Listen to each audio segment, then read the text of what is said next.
Hi friends, welcome to my channel. ఈరోజు నేను మీ కొబ్బరి పచ్చడి ఎలా చేయాలో చూపించబోతున్నాను. ఫస్ట్ బాండి పెట్టుకుని ఒక 2 స్పూన్స్ ఆయిల్ వేసుకుని జీలకర్ర వేసుకోవాలి కొంచెం, అలాగే పచ్చిమిర్చి వేయాలి.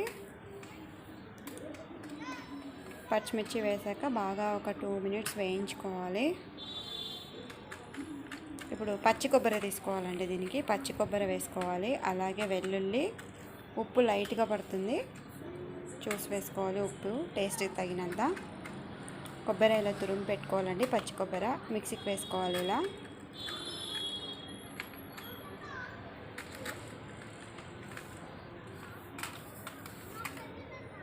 ఇలా అంతా మిక్సీకి వేసుకున్న తర్వాత ఇలా వస్తుంది కొబ్బరి పచ్చడి.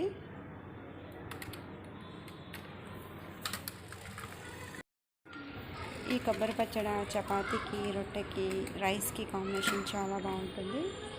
Thanks for watching. ఈ వీడియో కనుక మీకు నచ్చినట్టయితే లైక్ చేయండి, షేర్ చేయండి అండ్ సబ్స్క్రైబ్ చేసుకోండి.